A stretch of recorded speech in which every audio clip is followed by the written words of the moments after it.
Good afternoon, everyone, and welcome to our first webinar of the new year. Welcome to 2025. We're so excited to have everyone joining us today. My name is Tori Adamson, and I am the Outreach Coordinator for Tools for Life, Georgia's Assistive Technology Act program. Today's webinar is the Mastery of Assistive Technology. What have we learned lately? Provided by the wonderful Dr. Ben Satterfield. This is part of our Rehabilitation Research Training Center project, or RRTC, on accommodations, employment supports, and success for people with physical disabilities, or Access PD. Just a couple of housekeeping things as we get started. Because this is a webinar room with Zoom, our attendees do not have microphone rights. If you have any questions, please utilize the Q&A button at the bottom toolbar on your screen. There is no chat function, unfortunately. If you need captions, we do have a live captionist on with us right now. We want to say thank you to Heather for providing live captions. You can access those by clicking the caption button also located on your screen. This webinar is being recorded, so if you would like to go back and view it at another time or know someone who would like to view this after today's broadcast, it will be available within the next couple of weeks. We are also providing continuing education credits, or CEUs, and credits for rehabilitation counselors, or CRCs.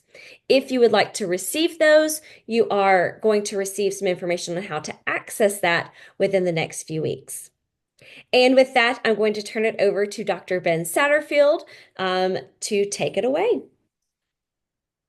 Thanks, Tori. Can everybody hear me?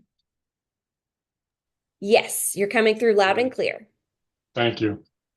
Well, I want to welcome you to this session. We're talking about mastery of assistive technology. Again, I'm Ben Satterfield, and I hope that you and yours had a wonderful holiday season.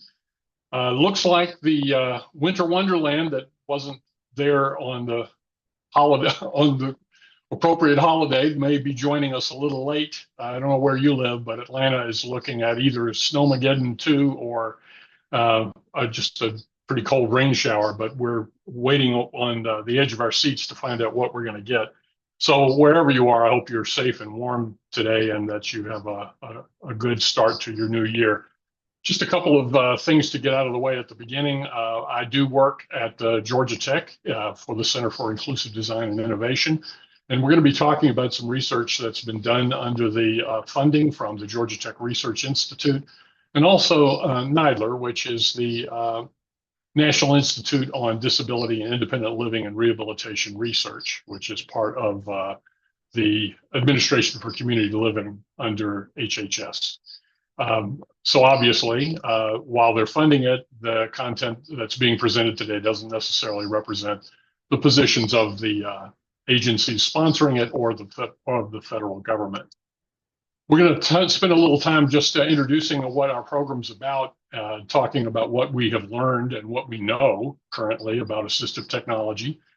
I want to talk about how we got into the whole question about mastery of assistive technology. And hopefully today we'll take a little different approach to looking at research and not glaze over with charts and graphs and numbers so much as we're listening to the story of how all this unfolded. There's an awful lot of information that we gleaned just out of the interactions we had with people. And I think sometimes that paints a more human picture of what the research is really about. So maybe by the end of it, we'll have a better understanding about where this research belongs and how it might be used. So we'll be talking about the previous research, the most recent research that's been completed, and we'll talk about the current research that's going on around mastery of assistive technology. And we'll finish with an invitation for you to take a test drive and see what you think. And we'd love to hear and discuss with you your information and your feedback about the mastery work that we've done.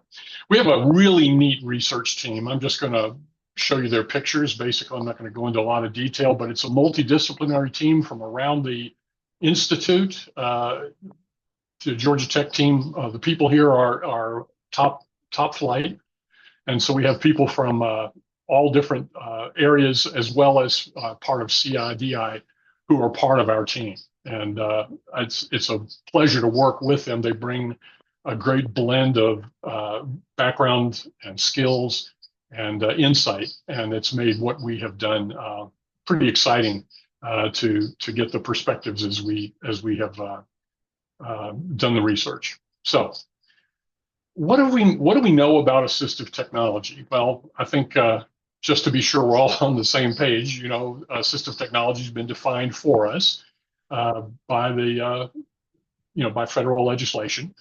Uh, it's basically anything that could be either consumer technology or a one-off customization gadget that helps improve functional capability of an individual with a disability. So for the purposes of our study, we're not limiting that at all. So we want to have a good broad approach to defining assistive technology as we look at the research. Now, I think we all kind of have this sense that assistive technology is a good thing to be using. It's been obviously pointed out in public law that it should be available, and it should be part of the discussion for every individual educational plan in the K-12 and so forth. And the research tends to kind of lean in that direction to give us an idea that there's positive outcomes to using assistive technology. We know that using assistive technology in school has been associated with things like graduation rates, participation in post-secondary instruction, and a better opportunity to land a paying job when you finish high school. The research that is the most significant that leading up to what we've done has been the National Longitudinal Transition Study, NLTS. If you haven't heard of this or used this in your conversations or your discussions with administration and the powers that be, it's really a useful tool to take a look at what was discovered. Now, they were looking at transition and looking at people with disabilities and how they finished high school and went on to whatever was next for them. And they looked at a number of different aspects of high school and post-secondary life. And one of the things they looked at was use of assistive technology. And the statistics here are a little bit eye-popping. Almost 100% of the students who used assistive technology while they were in school graduated, whereas about 80% of those who didn't use assistive technology graduated. 81% of the students who received assistive technology went on to some post-secondary institution, whether it was technical school or a four-year institution or a community college. They went on, whereas only about 40% of students who did not receive assistive technology did that. And then 80% of those who received AT while they were in high school had a paying job after high school, whereas only about 51% of those who did not use AT had that same experience. So it points to some good things, and we're still looking for a more mature and solid research base to stake these claims on, but we're seeing some positive things coming out. So we kind of came at this whole question about mastery kind of from an unusual perspective. And one of the things that I don't know if you know about our center, CIDI used to be known as AMAC, the Alternative Media Access Center, and it's an agency that serves all of the colleges in the university system within the state of Georgia. And if a student comes to a university system institution with a disability and qualifies, then they can obtain their textbooks, support with captioning and Braille services through our center. They are getting it through their own college, so it doesn't look like it's coming from CIDI, but that's really where the materials are produced and the support is given. And if someone needs software, for instance, to be able to access their accessible educational materials, we provide it for them. We loan it to them, and then it comes back at the end of the time they're using it. But at least we are our team reaches out and tries to support the students and help them be successful. In fact, our customer support team is dedicated to this process. And there's several of them that just have done a great job and earned a really good reputation for being effective at supporting the students who take advantage of our services. But back around 2011, 2012, 2013, we began to notice a problem that was beginning to occur.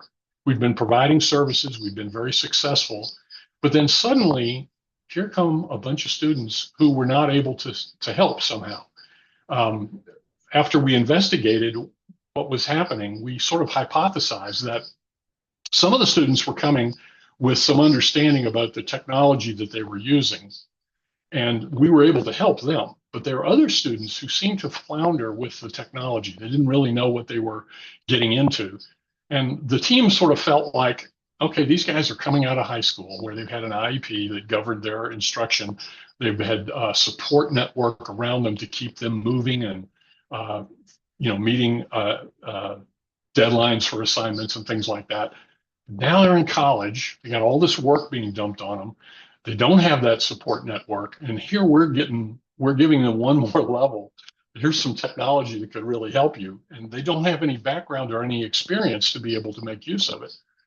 So we figured, could this be the problem? And we went to look in the literature, the research literature, and found that there really wasn't much about it. So we decided to conduct a study of students who came through the university system during the years 2013 through 2016. We looked at individuals with high incidence disabilities, and we looked at which ones told us that they had used assistive technology and were successful at it in high school, and which ones maybe didn't have so much success in high school. And then we asked them, what was your grade point average when you graduated from high school? And then what was your grade point average at the end of the first year? And that, along with some other information, was what we asked them. So what we found, no surprise, if you had mastered the assistive technology when you were in high school, the chances of success were very, very high. In fact, 42% of that group had their grades actually rise when they went to college, and 38% were able to maintain.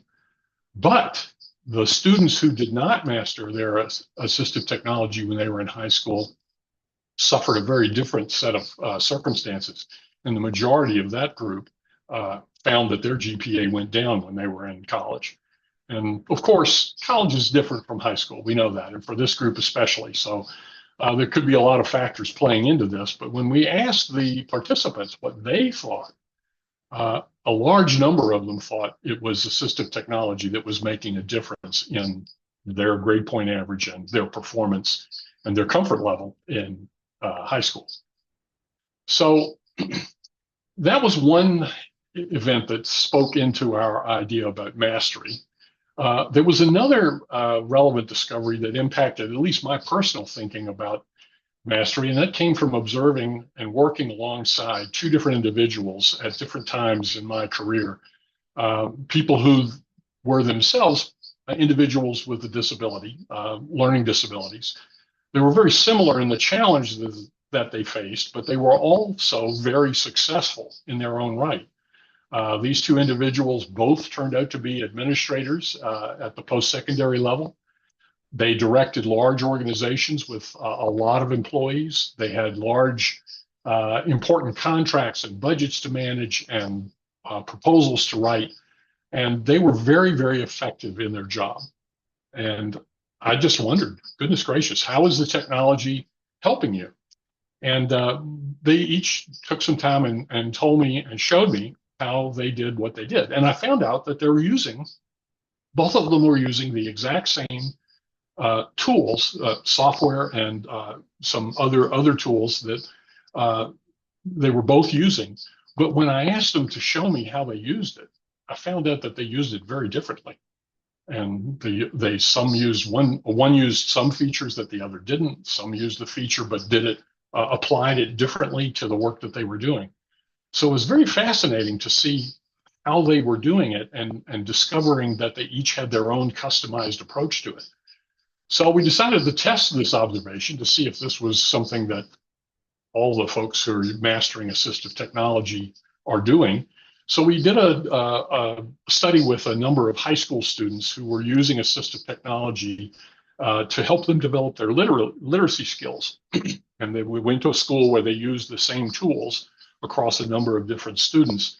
And we found out that each one of the students in the study was engaged in their own search for a way to employ their assistive technology in some form or fashion that worked for them. And we found that there were different preferences in terms of what they used and how they used tools. And it just was pretty obvious that they were seeking a combination of tools and not necessarily always using the features to their fullest capacity. We wanted to point out, did you know that this tool that you're using could do this? But it was like, don't confuse me. I'm using this. I've got it figured out. Let me master it this way. So they had their own approach, and they were customizing their own use of the tools. So with this information, we were wondering, okay, why we still don't know why some students are achieving mastery and others not. And is it just simply a matter of access to the assistive technology? I think we all would agree that's not enough. But it's a core element, but it's not the sole reason. So what are the other processes that are at work here? Is it this customization process, or is there something else? And what is mastery anyway? So how do we find out how to help people master their technology and be successful in work or in college or wherever? And is there a way to measure it? Is there a way to sort of track someone's progress in mastery? So our initial study on research in mastery of assistive technology was several years ago. But one of the things that the research team realized right away was mastery is something that's taking place in the life of the individual with a disability who's using the assistive technology, right? It's their lived experience. So the only way we're going to really get a handle on or understand is we're going to have to see it through their eyes. We're going to have to get them to tell us about what mastering assistive technology involves. So we assembled a panel of 12 individuals who were what you might call power users of assistive technology.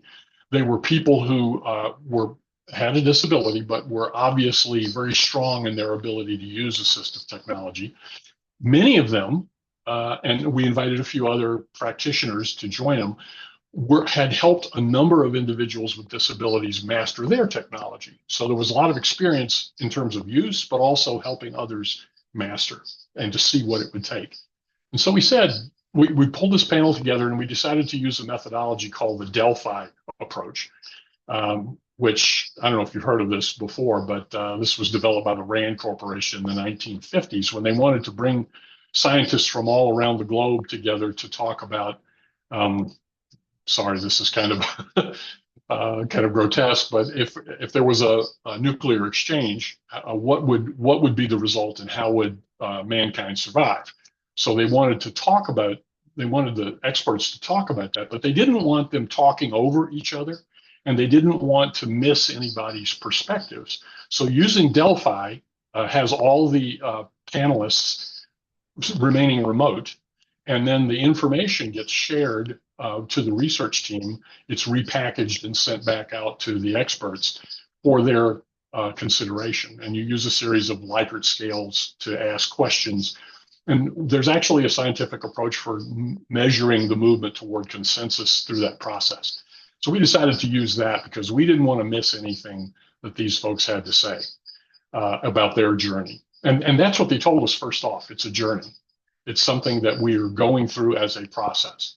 And there's stages that we go through. And they helped us determine that there were basically 4 stages. There's the novice, the beginner, the context-dependent user, who's someone who can use it, but they're best in certain situations or we're working with certain individuals. There's that transitional stage where they're moving toward mastery, but it's still got some bumps in the road and that they still have to work out some of their practices and their plans for use and that sort of thing. And then the final stage would be the empowered user. And they told us that this was a good term to use because it suggests that you're not arrived yet. There's still more to do and more to master. But at this point, you're driving the bus in your own life. You're making the decisions. You're deciding how to use the technology to solve the problems that are important to you. So these were the four stages that they shared with us or helped us recognize. And we asked them, what do you think of when you think of mastery of assistive technology? What comes to your mind when you hear the phrase an empowered user or a power user? And they came up with 20 characteristics. You might call them indicators or suggest these are things that you would indicate that someone is going to become predictors. That's the word I'm trying to think of. That someone either is or is going to be a master of their technology. And they came up with 20 of these. And so what we did was to look at them and saw that they basically clustered around four concepts or four constructs is what we call them. There's the experience with assistive technology. There's the knowledge that the individual has about their assistive technology. There's proficiency, which is, of course, important. But then there's also something they called a personal connection to the AT. And what we discovered was that these 20 characteristics mapped nicely into these four categories. So from this, we were able to take these particular indicators and develop a tool for sort of plotting your progress on your journey from novice to empowered user through your use of assistive technology.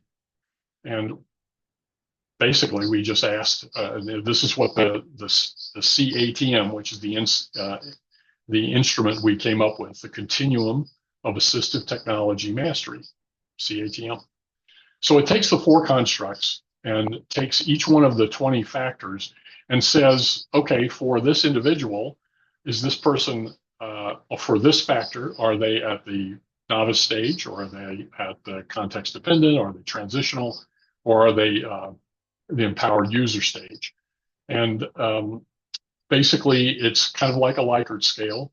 There's a point value ascribed to how each factor is rated. So you get 1 point for novice, 2 points for context dependent, 3 for transitional, 4 for empowered user. And so you tally up the score from each of the constructs, and then for the instrument as a whole. And there's a report that comes out at the end that gives you some feedback on how you did. And what we're discovering here is that the point values are not nearly as important as where the strengths and weaknesses are. And so we've even included, you might be able to see it on this slide. It's a bit faint, but there's a bar graph that shows you progress for each one of the constructs and then for the instrument as a whole. So taking this report, you could go and look at an individual whose progress we have mapped, and you could say, where are the strengths? Where are the weaknesses? And if we wanted to say, or to determine what is the next step, or what do we want to do next in terms of becoming to establish greater mastery over my assistive technology, we find out where those bar graphs are the lowest or go the shortest distance. And then go back and take a look at that particular construct and say, okay, where did we score the lowest? And in that, we will find the objective to work on next. And based on the context, you could probably, maybe with the help of a counselor or a teacher, fashion a goal that we could work toward that would help us establish, progress and improve our score in the future. Okay. So that was the earliest research. We went on to do a study in K-12 for our next study. There we go. In this study, we had a number of focus groups help us take a look at the design of the CATM to see if we had any changes we needed to make in order to make it appropriate for K-12. We did field testing with 4 local school districts here in Georgia, schools and school districts. We interviewed the educators who took part in the field testing afterwards to get some feedback from them and applied a battery of psychometric testing to the results so that we could take a look at the validity and the reliability of the instrument. And then we convened a team of researchers and policymakers to take a look at the implications of what we found in terms of how we might conduct future research or apply this in the future. So the focus groups gave us some help by helping us make the CATM more concise, helped us identify some specifics about the specific AT that we're talking about and the task that we're using it for.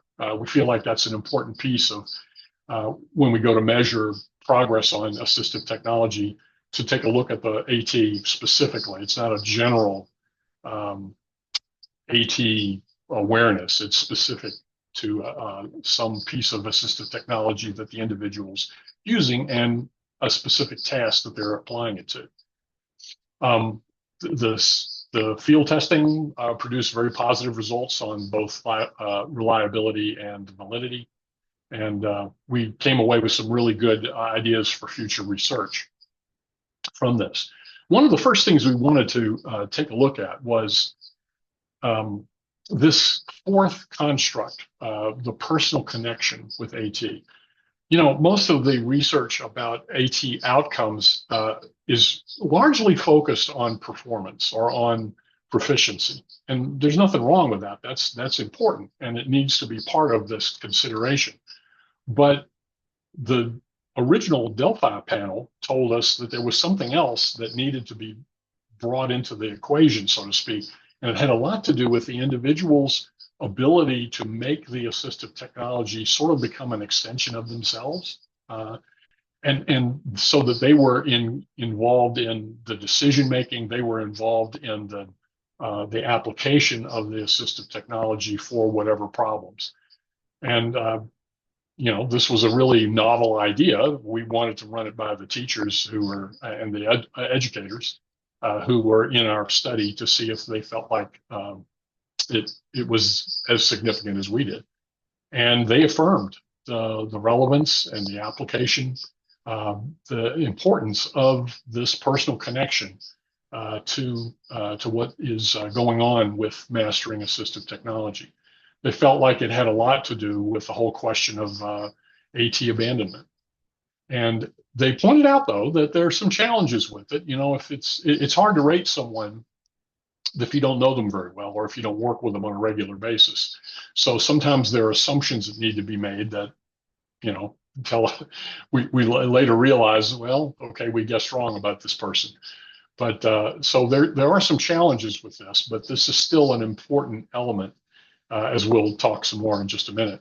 They also saw that there's some students who feel like assistive technology is stigmatizing. So sometimes you see behavior or a failure to use assistive technology, but it's not for the reason that we might assume that the person's capable.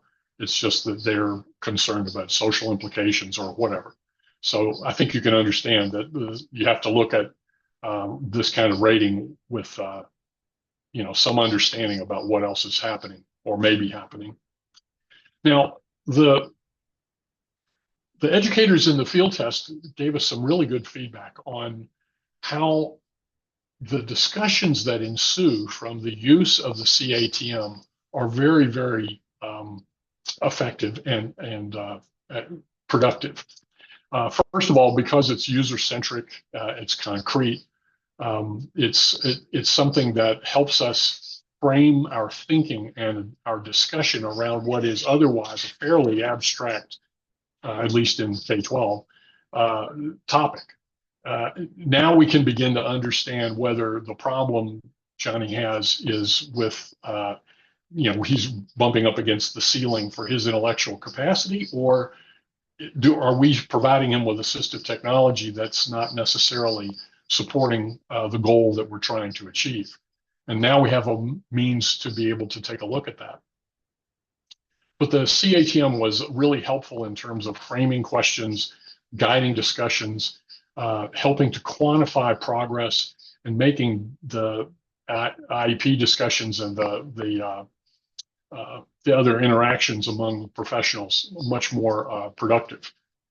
And since there are a lot of IEP goals that involve assistive technology, they're not just about assistive technology. They're about the student becoming more effective in a.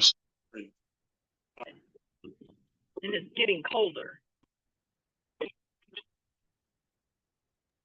Oh, Ben, I think your hearing aids have switched over.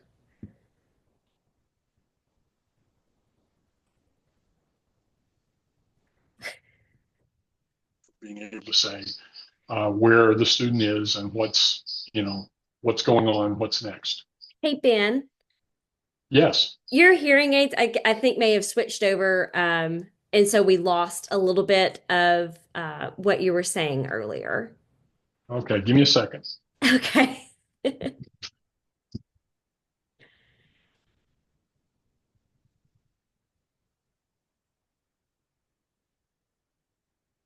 Let's see. Isn't technology wonderful? There we go. We can hear you now. Okay. Appreciate your patience, everybody. I was just making the point that, and stop me, Tori, if this is something that you all did here. Because assistive technology is a part of many of the goals that are part of an IEP that a student is following, and their instructional plan is governed by, it gives us a framework for discussing what's really progress on the student's part and what's a failure to support progress by assistive technology. And it's an ideal way for AT teams to be able to track progress if you're using a consideration process, to be able to provide assistive technology, measure the performance at one point, and then again, maybe several points along the way to see if we really are making progress. And then we could also use the tool, the CATM, these educators said, as a way to evaluate how the program is doing, at the building level, at the district level, or the cluster level. How are we doing with assistive technology? And can we identify some areas of strength, areas of weakness that we could work on to bring up the level of assistive technology use for all of our students? So these were observations from the field. The teachers and administrators who were part of our project said that they really felt like the CATM would be a major help during transitions, where a student moves from maybe within a school, they change therapists or change teachers from one year to the next, or they move between schools in a system, or maybe they move to a whole new region and have a different school system. All of those are opportunities where what has been learned, what has been gained, what has been understood between the teacher and the student to just get buried somewhere or not relayed. But if we have the CATM, we can establish some things about the student's assistive technology use. And it would certainly be valuable, some of the teachers said, for a teacher to have some idea about where to start with a student and what might be a good initial way to for them to address the assistive technology needs of their student. And having the CATM would give them an idea about where to begin. And of course, it's going to be an important piece for the transition, the final transition out of the K-12 environment. Are we going into the world of work, into the community? Are we going to be going on to post-secondary instruction? Being ready for that and measuring the preparation for that, the CATM could be instrumental in helping shape that discussion. One of the things that the educators noticed was that the level of professional collaboration just seemed to bubble up in a positive way. There were discussions that sort of just organically evolved as faculty and administration talked about what was happening in the research, and then afterwards led to discussions about how AT could be used within the school district or within the school or within the classrooms.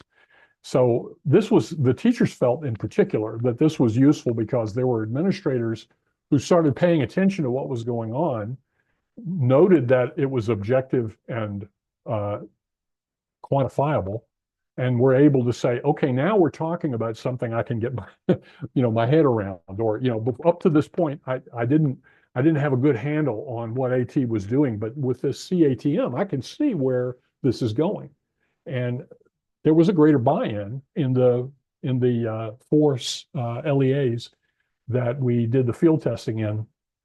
That was just really sort of a serendipitous byproduct of our interviews.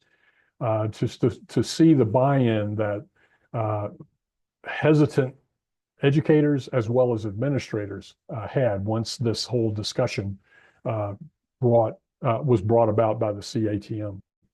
So at least we can say that the CATM provides a framework within which to discuss assistive technology that we haven't had before in terms of objectivity and viewing progress in a way that can be more concrete. And a lot of the teachers felt like this helped them, particularly the fourth quadrant or the fourth construct on personal connection, helped them have a handle on trying to support advocacy. Assistive technology is one aspect of the larger questions around advocacy that a student needs to become effective at discussing and standing up for.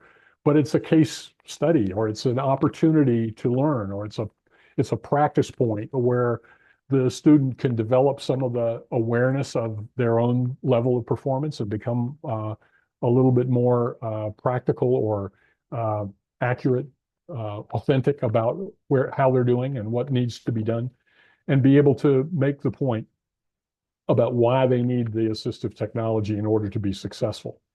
And a couple of students, some teachers felt like they had a couple of students that just by looking at this, now they knew kind of where to nudge that student in terms of moving them forward, that they just didn't have one of these particular factors mastered yet, but the teacher figured, okay, now I know where I can try to help them, and we can try to evoke that growth in that area.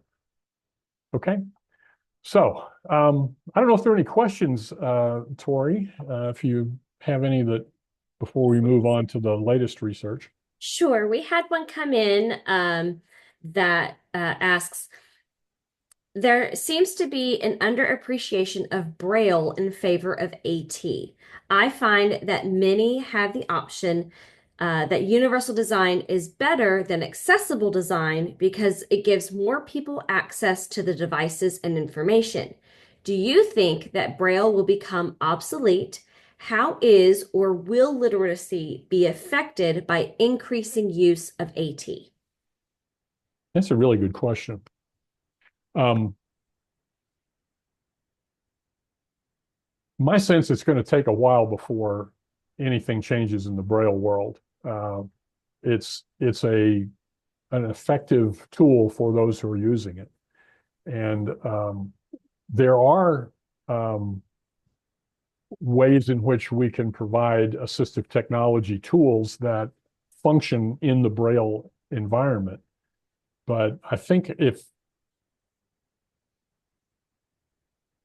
I tell you what, this is one of those questions I would love to study more in detail and to look at the future from the eyes of, or from the perspective of the Braille users.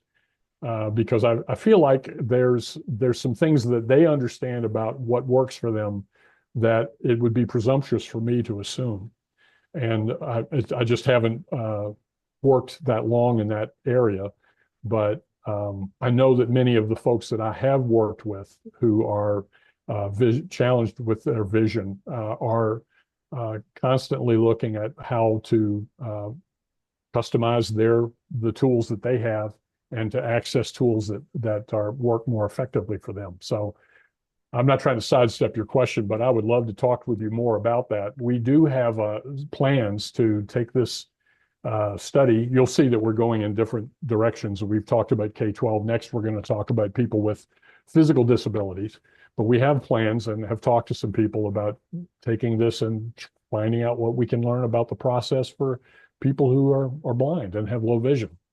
So I would appreciate the opportunity to talk more about this. This is an anonymous attendee, but be welcome to continue this discussion at when it's good for you. Any others that we want to? Sure, Ben, we actually have one more that just came through. Did you already share how we can get our hands on the CATM? I apologize if you've already answered this. I joined late. No, but we're going to in just a minute. So you have not missed anything. And we do want to invite you to give the CATM a test drive. So we're going to talk about that in just a minute, and we'll part of what Tori is going to share at the end. We'll give you the links to where to do that. Okay, so what we're doing now, we've just started a new study. I say just started. We're in the second year now of a 5-year study that's funded by NIDLR, the agency that's part of Health and Human Services, the research arm. And it's called the Access PD. It's Accommodations, Employment, Supports, and Success for People with Physical Disabilities. So we're looking at employment and we're looking at people with physical disabilities. And one of the things that NIDLR had in mind was, how can we help the agencies that work with people with disabilities that are the pathway to employment become even more effective? And so there's several tools and some policy and research pieces that are part of this 5-year grant. The part that we're involved in is just one of several research pieces that are going on here. We're looking at the CATM. There are others that are looking at other tools for accommodation that we're going to try to equip or support VR counselors and their AT specialists who work with them, and the others who are involved in the transition to employment process. So we'd like to find out how we can use these tools to help meet the needs that are not being addressed, or help affect the outcomes so that employment experiences and the getting employed is a smoother process and they're better outcomes. So we're looking at how higher scores on the CATM might link up with workplace outcomes. We're going to be looking at how VR counselors are going to be using the CATM and the other tools that are part of our research. So I think I basically just said what's on this next slide. Our goal or our assumption is that we can improve performance if we use the CATM effectively. And so we've started working with focus groups to be able to modify the CATM that we worked with in K-12 to see how we can make it better for the employment process. We're happy to say that the core elements of the CATM have not really changed, but they're pieces of supporting equipment or supporting information, I should say, that we're gathering in the process of taking the CATM that are helping to provide a richer environment for the VR counselor to be able to make choices and provide supports and be of assistance to the one seeking employment.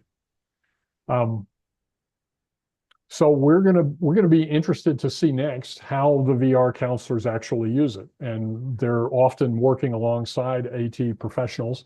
So we want to see how the CATM can be helpful in terms of those AT professionals who are guiding the individuals into employment and matching up the skills that need to be in place before they take on a new job.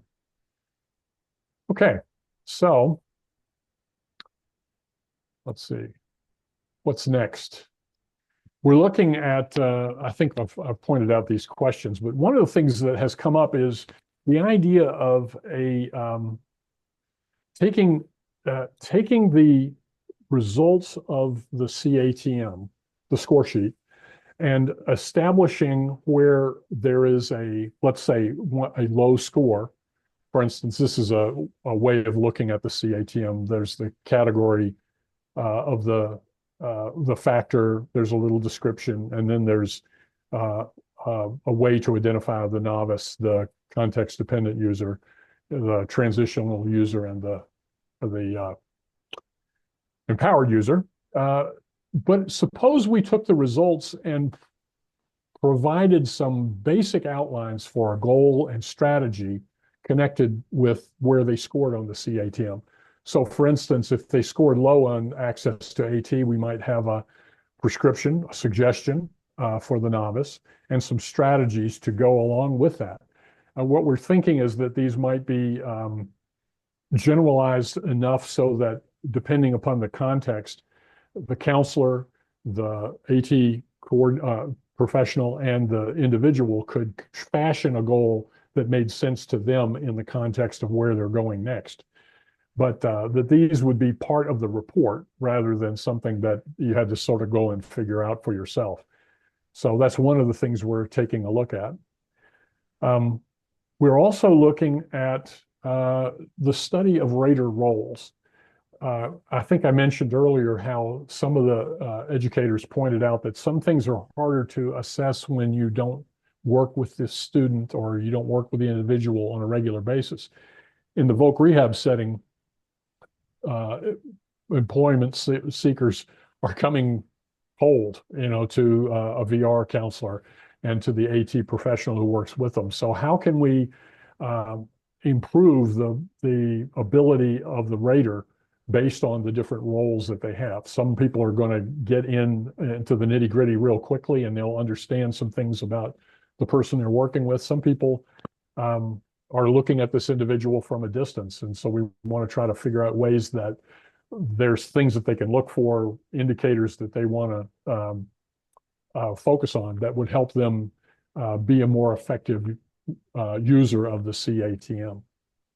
So that's kind of the things that are popping right now. We're still in the process of working through the work with the voc rehab counselors and so forth. So there'll be more information to share with you in the future. So one of the things we'd love to have you do as part of being in ATM, and that is available for you at our website. The link at the bottom, the https cidi.gatech.edu/research/AT Mastery is sort of a landing page for all of the information that we have sort of amassed. Corey is going to share this link, I think, with you as part of the follow-up. But if you want to copy that down or grab it and make use of it in the meantime, we'd love for you to go out there, make use of all the research articles that have been referenced in this slide presentation. They're all out there. Most of them are accessible, so you don't have to pay money or negotiate heavily to be able to access that information. And then the tool itself is there for you to take a test drive. There's also a feedback questionnaire, a survey.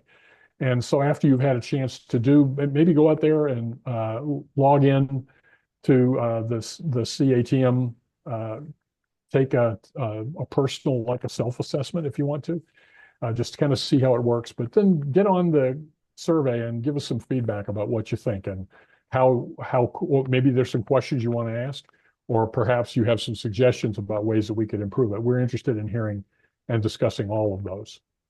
Okay, so I'll leave this up in case you haven't copied it, but the next slide is just me asking you what questions there are or what thoughts people might want to share at this point. We have a few more minutes before this webinar turns into a pumpkin. So What questions are still out there?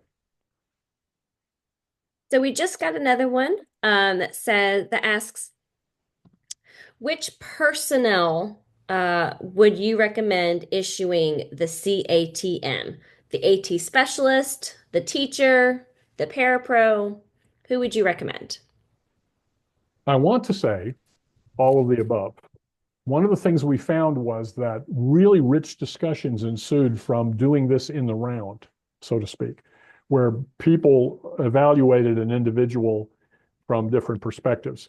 Our research, because we were testing inter-rater reliability, we had three individuals, three educators, evaluating three students. So each evaluator evaluated three different students, and all three evaluators did those same three. So they had interesting discussions, and we found that there was some differences based on perspective. But when we got to the interview stage, they were saying, it was really neat that we had a chance to talk about this because, in the interview, we got the group of them together. And they found that looking at it in the round was useful. Now, we didn't do this, but we asked them, would having the student participate make a difference? Very much like you might say, having the employee or the potential employee in a voc rehab setting might make a difference. What's their perspective on it? We had students in our focus group on the K-12 study who we asked this question, can we trust students to give us a valuable feedback? Would it be meaningful? And they thought about it and unanimously decided that at some point, and it's a little different for each individual, a student gets to a place where they're serious enough about it and they're taking their present level of performance seriously enough that they can be authentic and make intelligent and wise assessments about where they are. But sometimes it's useful for them to get feedback from the people around them. It's sort of like the individual leadership of your own IEP. You can present what you feel like your educational plan is, but getting the interaction and the feedback from all the teachers around you and parents too is valuable. So students grow, but also the teachers and the administrators grow from having that interaction. So I'm not trying to cop out on the question, but there are differences in what people see. So I'm thinking that maybe what we want to dive into and deeper is what's the impact of doing this in the round, so to speak, and saying, well, let's get several people to do this CATM assessment and let them discuss it. It's a great framework for discussing it and may put their finger on some things that just make a difference in terms of a student's next step. I hope that's helpful. I think you answered it absolutely. We don't have any others coming in right now. Oh, wait, we just did. So this question is, when developing the CATM, were there any particular types of categories of AT primarily used or not often used when developing it? When we developed the CATM, we were working with the 12 individuals who were part of the original Delphi panel. This was a broadly based group of individuals who were AT experts or AT users, hearing impaired, visually impaired, um, uh, some had learning disabilities. We had one with cerebral palsy. We had a number of different individuals who were a part of this panel.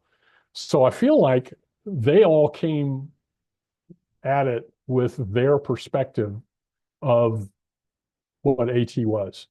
So my sense is it was an inclusive approach. Now, that doesn't necessarily mean we've answered the question about whether the CATM works the same for all assistive technology or for all disabilities. I think that's something like the question about the Braille earlier. I feel like it's something we know we need to get more information on. So we're not trying to beat the drum and say, hey, we've got an answer for all the problems. We're saying we've got something that's evolving here and we want to learn more about it. And many of you are in a position to be able to speak into that because of your experiences and the experiences of the people that you're working with. So I think it's time for those discussions to start evolving and organically forming. So we want to be a part of those. So we want to hear what you're finding when you use this and when you see what it does and how it could be used. Um, so did I finish answering that? Is there anything else that I didn't address? No, I think that that is it. And again, we don't have any others right now Okay. at this very moment, but we still have 5 minutes left in our time. So if there are any other questions that anyone has, please feel free to type those in the chat. If we don't get to them, I'll ensure that Ben, you have those questions that you can reach out individually if Yes. necessary. Happy to do that. I'll show you the rest of the slide deck because I think you're going to get a chance to ask for this if you want it. In it are some slides that are tacked on the back end that sort of guide you through the test drive, how to register, how to set up the user and sign in, and then also some background information on the other research studies that are part of this. So uh, if it would be useful, please do write us, respond to the communication that Tori is going to be sending out, and let us know if we can send this, or we'll show you where you can go and download it if it's not already available online. And my email is here, and I would welcome any discussions and questions that you might have. I'll just say thank you for taking time out of your day today to join us. I hope this has been at least thought-provoking, if not useful. I feel like we're learning more and more about assistive technology as we move forward and how to use it more effectively. I think it's time for us to start putting that together in our collective database of research so that we have the stuff that we need, the arguments that we need, the evidence that we need to be able to say to school districts, these are useful and worthwhile investments of funds, or to different situations in employment and so forth, that this is a useful means of providing accommodations and looking at ways that more individuals can use assistive technology to accomplish the things that they want to accomplish.